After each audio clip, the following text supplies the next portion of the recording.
It's a tradition that's been going on for almost a quarter of a century. And as you're about to see, Farm Day, sponsored by Farm Bureau, is always a valuable learning experience for area fourth graders.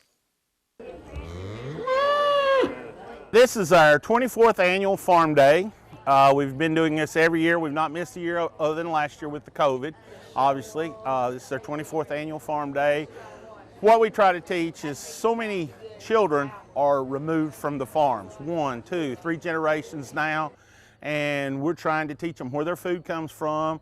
We've got a natural resources booth that tells them the importance of not putting too many chemicals on their yards, on their trees, on their gardens as well. We're all living in the same world here, and we want it as environmentally correct as we can get it, you know.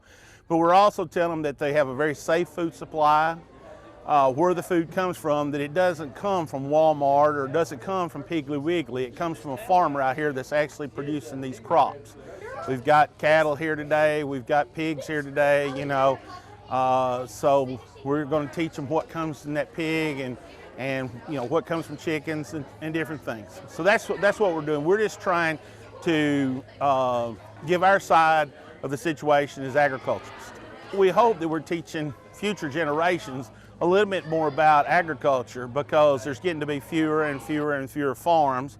And what farms is out there, it seems like has to get larger and larger. So we're having to teach them what we're trying to teach them is tolerate us, I guess, if we're driving down the road too slow with a tractor and a wagon. You know, we're producing food. We're hauling hay, or we're, you know, if we're pulling a silage wagon, well, that corn that we've chopped is going to feed cattle.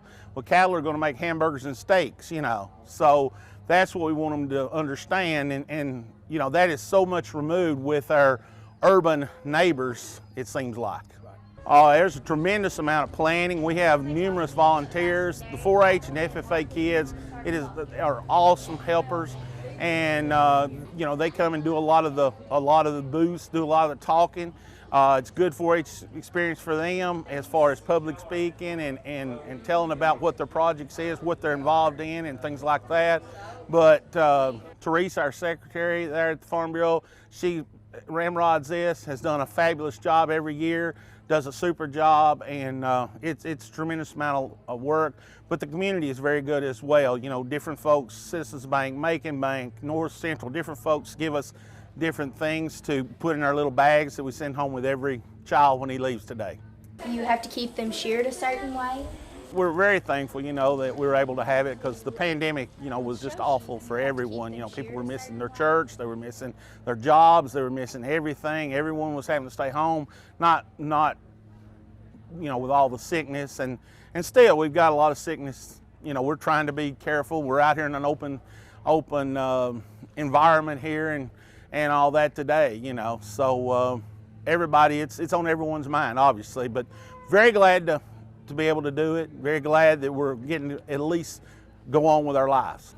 Well, each kid will be asked to write an essay after this, after they get back to the classroom, and then each class is judged, and they get a little monetary or award or whatever for the best essay in each group.